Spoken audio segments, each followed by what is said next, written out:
Porque, em tese, os atos golpistas de ontem, né, com viés acelerado de vandalismo, né? Eles foram deflagrados numa reação à prisão desse índio, prisão pedida pelo Procurador-Geral da República, pela Procuradoria-Geral da República, pelo Ministério Público Federal, portanto, ao Supremo Tribunal Federal, porque, entre outras coisas, esse indígena, esse índio que se denomina como uma liderança chavante, havia participado de uma série de atos golpistas, mas não só. Ele conclamou grupos armados contra a posse de Lula e contra 3 integrantes do Supremo. No inquérito dos atos antidemocráticos, a prisão pedida pelo Ministério Público Federal foi autorizada pela Justiça, pelo ministro Alexandre de Moraes, que é o relator do caso. A partir daí, uma parte desses grupelhos golpistas que foram às ruas, né, que estavam na frente dos quartéis, se dirigiram para a região central de Brasília e promoveram isso que vocês vão ver aqui. A noite de ontem invadiu a madrugada com o balanço aqui na cobertura da CNN. Aliás, deixa eu elogiar publicamente os meus colegas Raquel Landim, a Basília Rodrigues, que entra de manhã muito cedo, ficou até a madrugada trabalhando. O nosso grande Márcio Gomes fez 5 horas de cobertura ao vivo, ajudado pelos inigualáveis Yuri Pita, Fernando Nakagawa e, claro, também a nossa querida Raquel Landim, aos meus colegas todos, meus parabéns, porque esse foi o tamanho do caos produzido ontem à noite. 3 carros privados foram incendiados, tá? Carros de pessoas, houve invasão de restaurante, inclusive. 5 ônibus, ou seja, patrimônio público, foram incendiados. Um grupo chegou a tentar jogar um ônibus, gente, por meio de um viaduto em Brasília, que estava passando embaixo dele uma das vias mais movimentadas da capital federal. Um absurdo. Não conseguiram concluir porque o ônibus realmente encalhou, mas a tentativa, ela aconteceu e foi flagrada. Um carro do Corpo de Bombeiros foi apedrejado, né? E até agora nenhuma pessoa foi presa. Para a gente entender como tudo isso aconteceu e ninguém acabou na cadeia, a gente vai falar com o Pedro Teixeira. A Secretaria de Segurança Pública do Distrito Federal diz que, está apurando, buscando reconhecer as pessoas, mas reconhece que até agora ninguém foi responsabilizado pelo que fez ontem na capital federal. Pedro.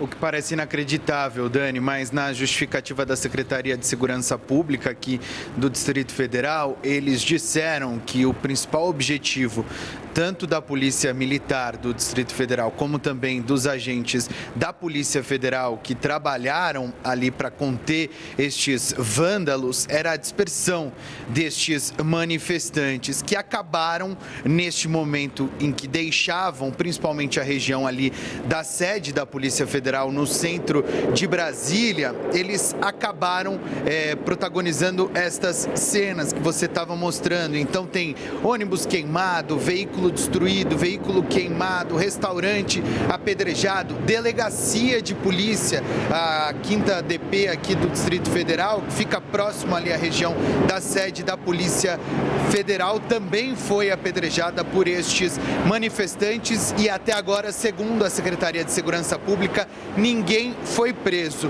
Você trouxe os números, né, Dani? 5 ônibus queimados e 3 veículos também foram queimados, mas o número de veículos destruídos e queimados é maior. Mas a justificativa de integrantes do Corpo de Bombeiros é que estes 3 veículos foram atendidos, digamos assim, ou seja, integrantes do Corpo de Bombeiros aqui do Distrito Federal apagaram o fogo ou deslocaram estes veículos para uma região mais segura, mas outros tantos veículos foram destruídos ou queimados e acabaram sendo deslocados, por exemplo, pelas equipes das seguradoras destes veículos. Você também deu uma informação, mas é sempre importante a gente ressaltar que na tentativa de apagar o fogo dos ônibus ou cuidar das pessoas que eventualmente estavam feridas, veículos do Corpo de Bombeiros também foram atingidos.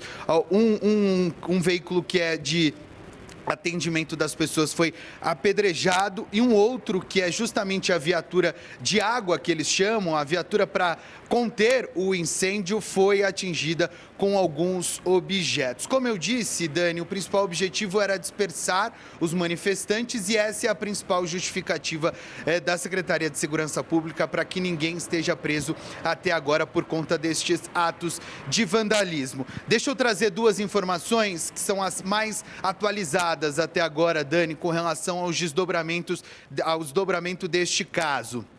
Primeira delas, a audiência de custódia está para começar daqui a pouquinho, estava marcada para as 4h30, audiência de custódia de José Acácio Sererê Chavante, um indígena bolsonarista que foi preso ontem pela Polícia Federal e que provocou todo este tumulto, provocou toda esta reação destes manifestantes bolsonaristas.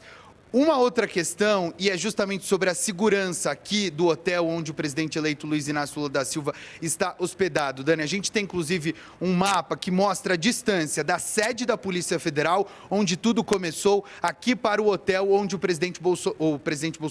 onde o presidente eleito Luiz Inácio Lula da Silva está hospedado. Menos de 1,5 km. Então, os cuidados de segurança foram todos intensificados. A gente percebe uma quantidade maior de viaturas da Polícia Militar do Distrito Federal, também tem um efetivo maior de policiais federais neste momento para garantir toda a segurança. Antes de devolver, Dani, uma última informação. Eu conversei com alguns agentes da Polícia Federal que me disseram que chamou muito a atenção o fato de que o indígena preso ontem foi levado para a sede da Polícia Federal, mais na região central da cidade, e não normalmente para onde os presos da Polícia Federal são deslocados ali para a região da Superintendência da Polícia Federal, que fica um pouco mais distante da região central. Eu volto com você. Obrigada, Pedro, pelas informações. Pedro, você acompanhou ontem até muito tarde, né? E eu queria um depoimento seu a respeito do quão próximo, né? E de qual foi a sensação para quem estava reportando de risco real à segurança. Porque, assim, a gente sabe que é um absurdo que grupelhos extremistas consigam chegar a 1,5 km do presidente da República, que vai tomar posse no dia 1º.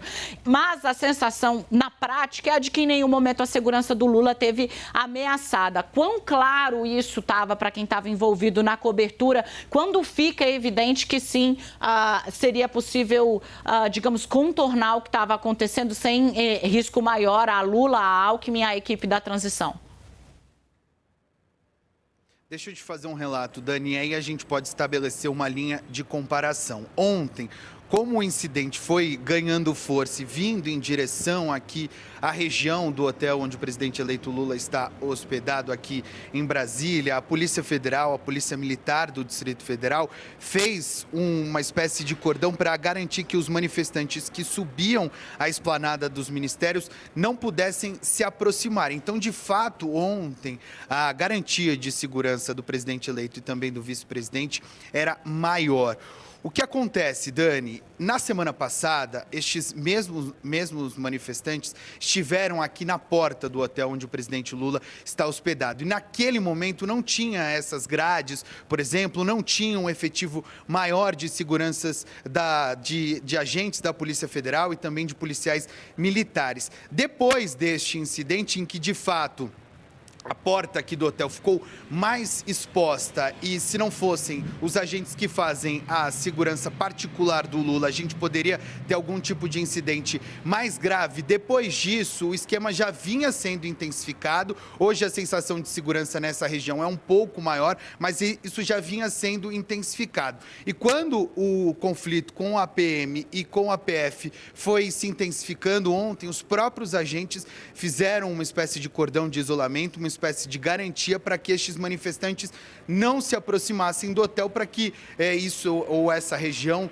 não ficasse exposta. Mas houve sim uma mensagem, principalmente para os jornalistas que estavam aqui, para que eles deixassem o local para evitar qualquer tipo de exposição ou algum tipo de acidente, e eles fizeram um cordão de isolamento garantindo a proteção, principalmente do presidente eleito Lula, para que estes manifestantes não viessem para cá. Dani. Pedro, obrigada pelas informações.